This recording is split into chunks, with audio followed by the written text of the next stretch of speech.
달이 떴다고 전화를 다 주시다뇨. 이 밤 너무나 신나고 근사해요. 내 마음에도 생전 처음 보는 환한 달이 떠오르고 산 아래 작은 마을이 그려집니다. 간절한 이 그리움들을 사무쳐오는 이 연정들을 달빛에 실어 당신께 보냅니다.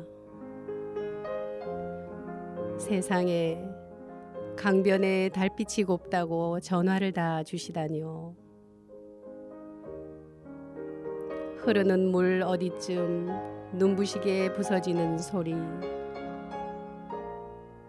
문득 들려옵니다.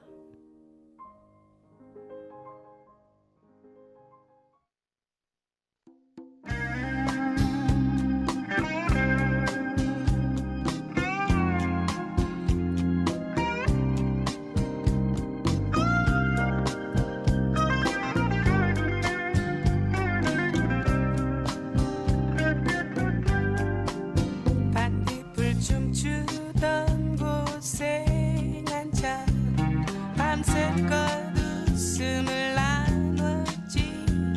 위둥그레진 눈빛 사이로 들어오는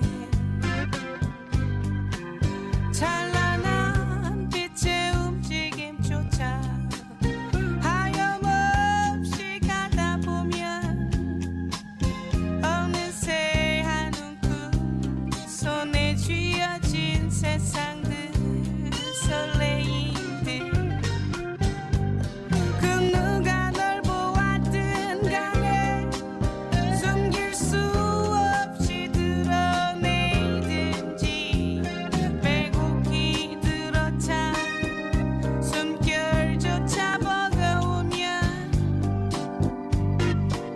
살짝 밀듯이 보일 듯이 너를 보여줘. 그러마니 또 다른 무지개가 널 반길지.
첫 곡으로 강허달님의 기다림 설레임 들어보았습니다.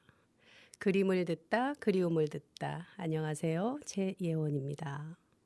오늘은 김용택 시인의 달이 떴다고 전화를 다 주시다니요 라는 시로 열어보았습니다.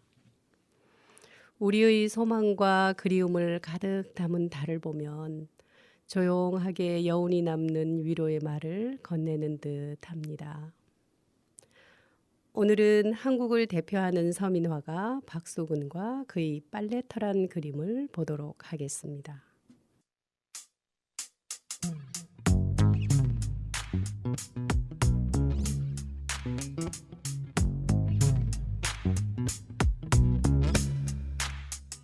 내 마음에 주던을 걸고 내길 묻겠어. 예쁜 촛불로 그대를 머주리 향그러운 꽃길로 가면 나는 나비가 되어 그대 마음에 날아가 앉으리. 치키치키 치키치키 치키치키 내 마음에 주던을 깔고 그대 길 묻겠어. 예쁜 촛불로 그대를 머주리 향그러운 꽃길로 가면 나는 나비가 되어 그대 마음에 날아가 앉으리. 아 한마디 말이 노래가 되고 시가 되고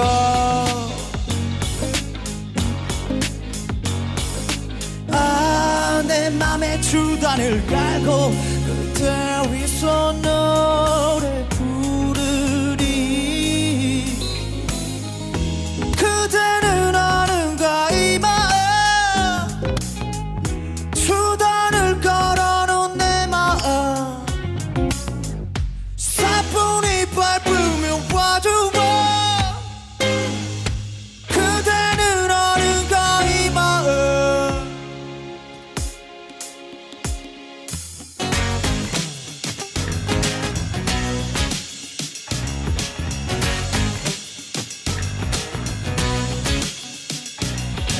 내 맘에 주던을 깔고 그대 길 묻겠어. 예쁜 촛불로 그대를 머주리 향기로운 꽃길로 가면 나는 나비가 되어 그대 마음에 날아가 앉으리. 아 한마디 말이 노래가 되고 시가 되고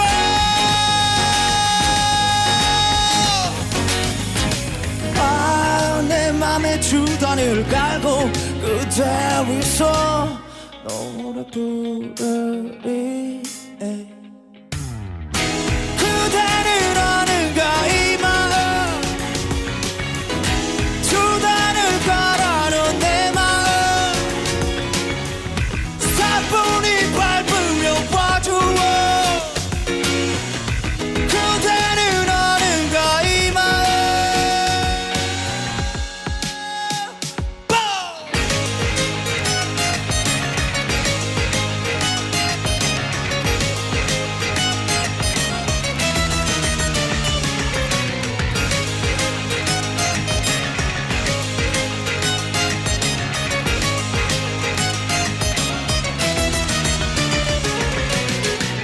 그대는 아는가 이 마음 주단을 깔아놓은 내 마음 사뿐히 밟으며 와줘봐. 그대는 아는가 이 마음 이승윤의 내 마음의 주단을 깔고 듣고 오셨습니다. 박수근은 1914년 강원도 양구에서 태어났습니다. 그는 잘생긴 외모에 키도 1m 80이나 됐다고 하니 상당히 큰 키죠. 인기가 많았겠어요. 일상을 그린 서민화가 박수근 그림을 한 번쯤은 보셨을 겁니다. 그는 매일 일상에서 마주친 모습들을 진실되고 선한 시선으로 여인과 나무, 돌, 그리고 시장 풍경을 그렸습니다. 그중 빨래터라는 그림이 지금 우리나라에서 볼 수 있게 된 과정을 잠시 짚고 넘어가 볼게요. 박수군은 생계를 위하여 미군 PX에서 초상화를 그릴 때였습니다. 그때 알고 지내던 미군 병사가 너무도 가난한 화가 박수군을 딱하게 생각하여 일본으로 휴가를 다녀올 때마다 물감과 캔버스를 사다 주었답니다. 박수군은 고마운 마음의 보답으로 그림 한 점을 그려서 주었습니다.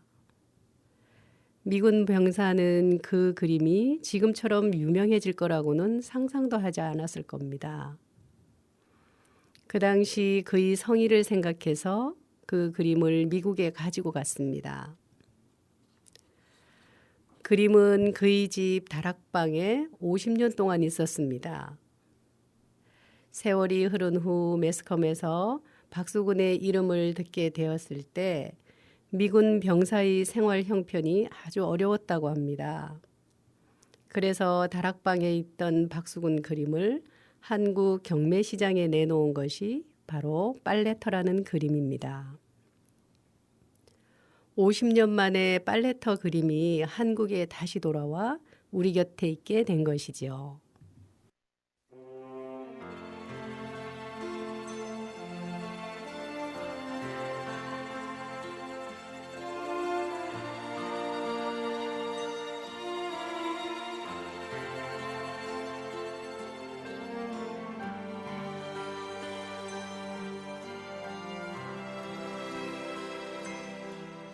넓은 벌동 쪽 끝으로 옛 이야기 지줄대는 실개천이 휘돌아 나가고 얼룩배기 황소가 해설피 금빛 게으른 울음을 우는 곳 그곳이 참아 꿈엔 들리칠 리야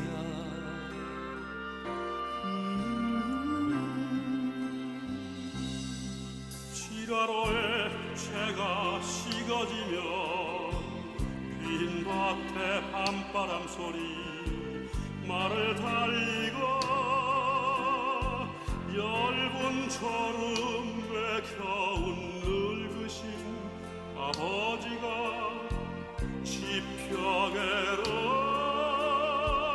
돌아 거의 쉬는 곳 그것이 참아 꿈엔 들리치리야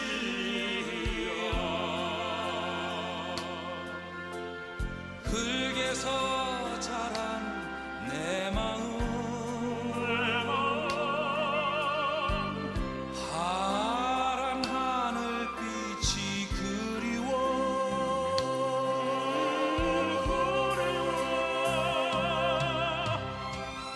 함부로써 화살을 찾으러 불서비스레 함주름 휘적시던 것 그곳이 참아 꿈엔도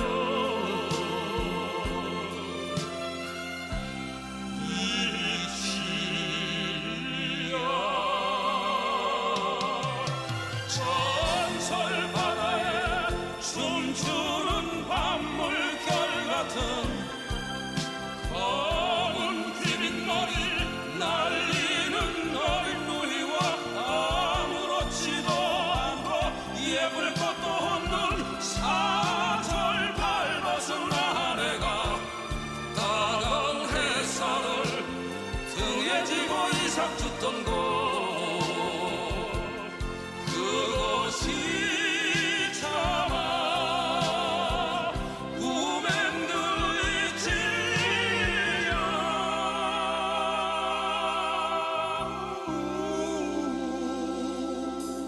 하늘에는 성근 성으로 발을 옮기고 서리까마귀 우지 짓고 지나가는 초라한 지붕 흐릿한 불빛에 돌아앉아 도란도란 거리는 곳 그것이 참아 꿈엔드 꿈엔드 이 진리야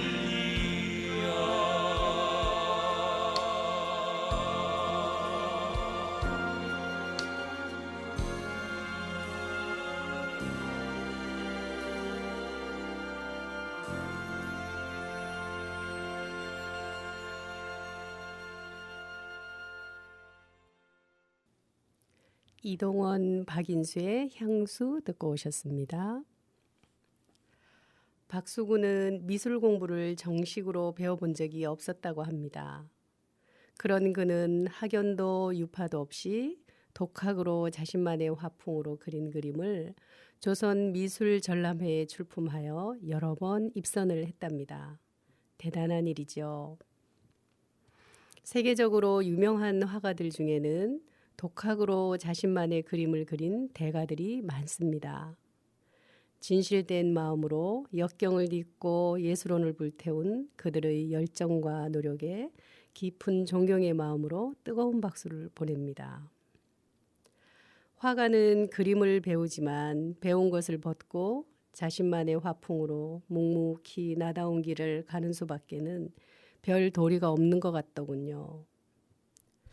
어디를 기웃거려 보아도 갈 곳은 없고 많은 시간, 아니 평생을 가도 창작의 길은 고심하고 숙고해야 하는 건 작가의 숙명이자 필연적 과정인 것 같습니다. 자, 이제 박수근의 빨래터로 가보도록 하겠습니다. 빨래터라는 그림의 크기는 가로가 72cm, 세로가 37cm 크기입니다. 긴 가로 그림입니다. 전체 바탕의 질감은 유화 물감을 여러 겹 올려 마치 흙벽이나 두꺼운 한지 같은 느낌이고요. 표면이 오돌도돌한 화강석 같기도 합니다. 봄 기운이 조금은 느껴지는 분위기이고요. 곡선으로 부드럽게 가로로 길게 세 면으로 나누어 구도를 잡았네요. 위아래 부분은 밭이나 논인 것 같고요. 가운데 흐르는 냇가는 물이 제법 많이 흐르는 빨래터로 보입니다. 그 빨래터에는 6명의 여인이 앉아 있네요. 가까이 있는 여인부터 보기로 하죠. 좌측 가장 가까운 곳에 있는 여인은 머리에 흰 두건을 쓰고 흰색 무명 치마 저고리를 입고 혼자 묵묵히 빨래를 하고 있고요. 가운데 여인은 빨래를 하며 이야기를 나누고 있는 것 같아요. 그리고 가장 멀리 보이는 곳에 3명의 여인이 나란히 빨래를 하고 있습니다. 여인들 복장은 파스텔 톤의 연분홍과 노랑 그리고 연파랑의 저고리에 연보라의 채색을 한 치마를 입고 있습니다. 왼쪽 앞에서 두 번째 여인의 신발을 보니 버선도 신지 않고 검정 코고무신을 신은 걸 보면 봄이 가까이 오고 있음을 짐작케 합니다.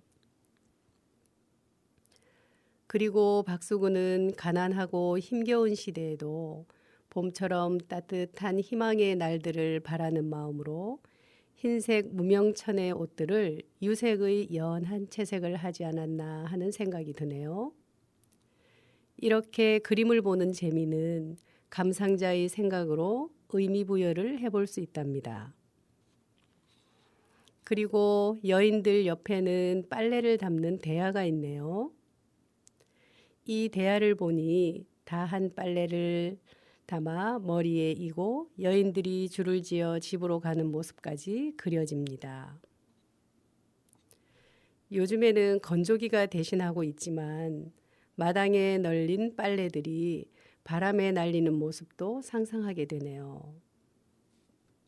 박수근의 빨래터라는 그림을 보면서 달라진 지금 일상생활을 실감하게 됩니다.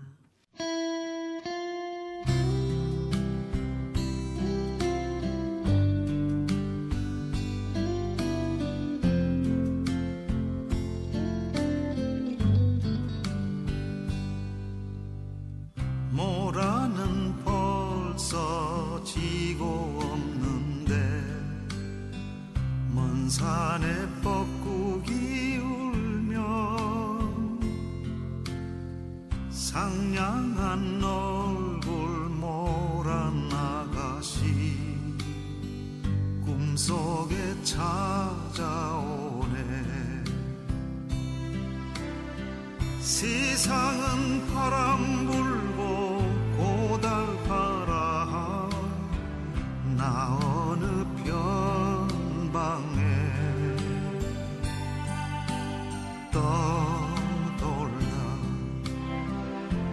떠돌다 어느 나무 그늘에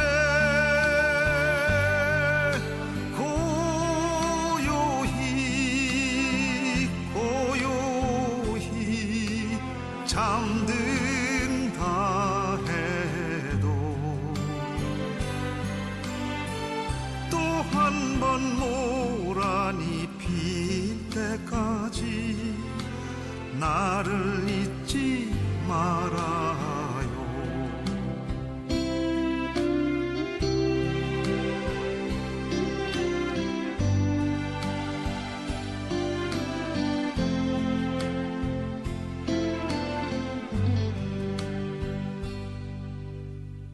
동백은 벌써 지고 없는데 들녘에 눈이 내리면 상냥한 얼굴 동백 아가씨 꿈속에 웃고 오네. 세상은 바람 불고 덧없어라 나 어느 바다에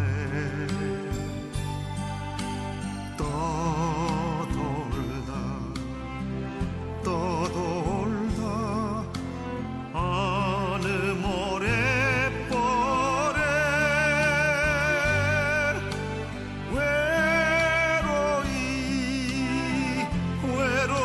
외로이 잠든다 해도 또 한 번 동백이 필 때까지 나를 잊지 말아요. 또 한 번 모란이 필 때까지 나를 잊지 말아요.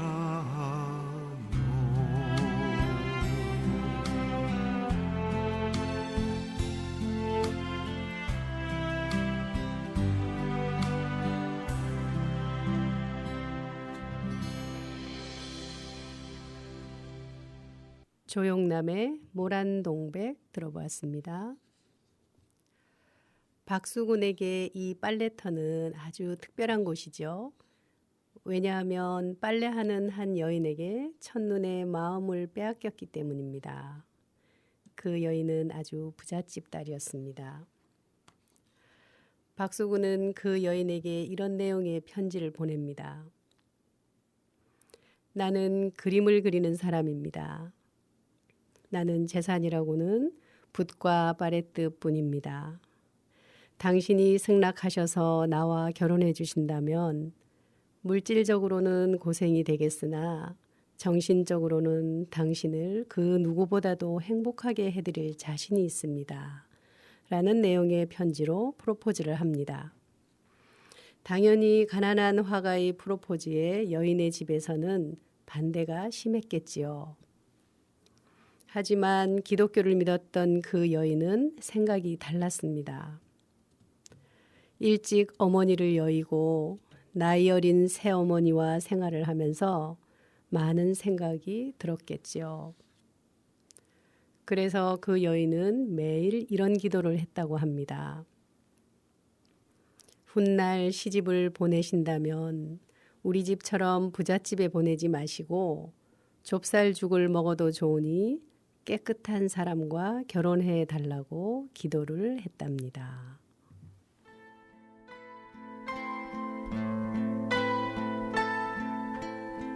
눈부신 아침 햇살에 산과들 눈 뜰 때 그 맑은 시냇물 따라 내 마음도 흐르네. 가난한 이 마음을 당신께 드리리. 황금빛 수선화 일곱 송이 도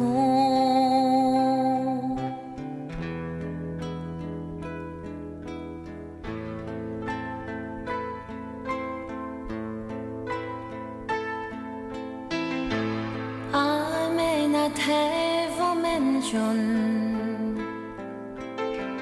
I haven't any rent, not even a paper dollar to clinker in my hand. But I can show you morning on 1,000 hills and kiss you and give you 7 days.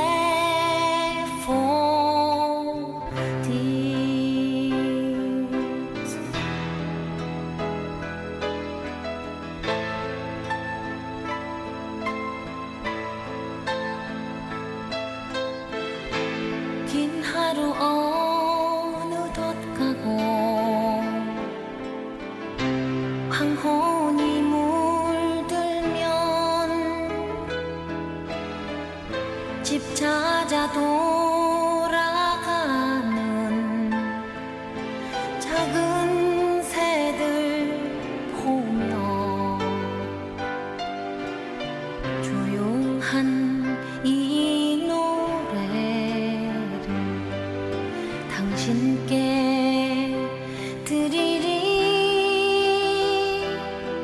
황금빛 수선화 일곱 송이 도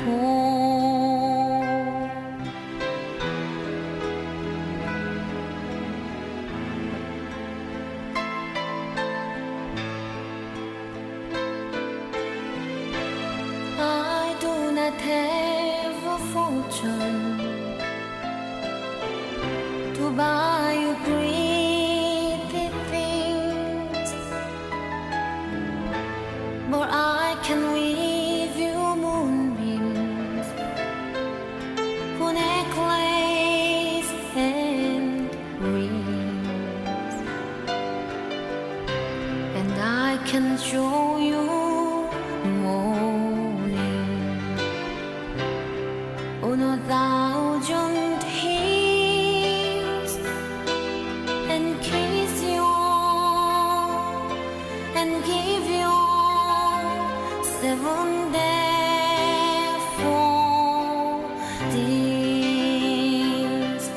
and kiss you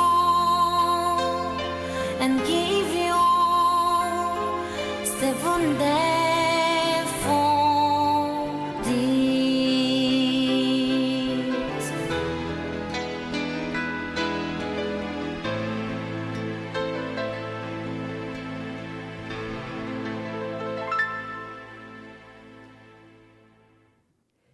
양현경의 일곱 송이 수선화 들어보았습니다.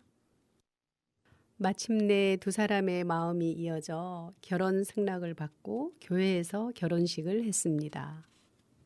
그래서 이 빨래터는 부인 김복순 여사를 처음 만난 곳이기에 잊을 수 없는 특별한 곳이랍니다.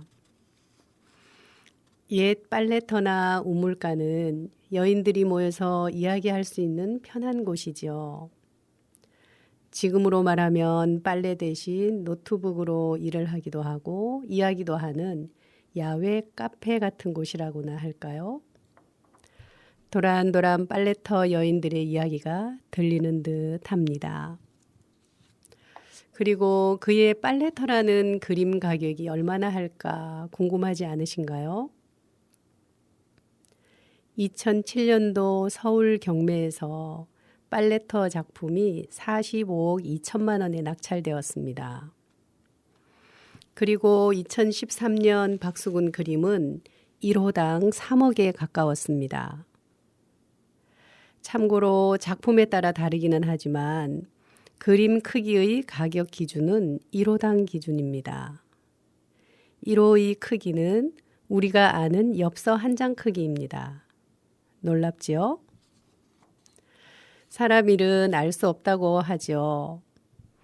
묵묵히 진정성 있는 마음으로 작품을 하다 보면 새롭고 좋은 일도 만나게 되겠지요. 박수근의 그림은 생계를 위해 쌀 한 대 값에 팔렸던 작품이 지금에 와서는 45억이 넘는다는 것은 그가 혼신을 다해 열정으로 화폭에 새겨놓은 그 시대의 풍경과 한국의 정서가 고스란히 느껴지기 때문입니다. 빈센트 반 고흐가 그랬듯이 박수근 역시 사후에야 이와 같은 평가와 대우를 받고 있답니다.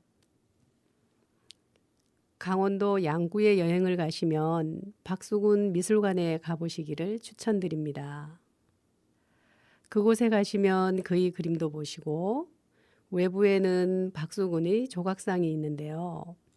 그가 바라보고 있는 곳은 본인의 생가 자리에 세워진 박수근 미술관이 아니고 아내를 처음 본 그곳, 오늘 살펴본 빨래터를 보고 있답니다. 1950년에서 60년대의 힘겨운 시대를 희망과 따뜻한 시선으로 일상을 담담하게 담은 박수근 그림은 시간이 흐를수록 보석처럼 빛을 발하는 한국의 값진 유산입니다. 끝곡으로 옥상 달빛에 수고했어 오늘도 들으며 마무리합니다. 발견해 보세요. 행복합니다. 그림을 듣다 그리움을 듣다 최예원이었습니다.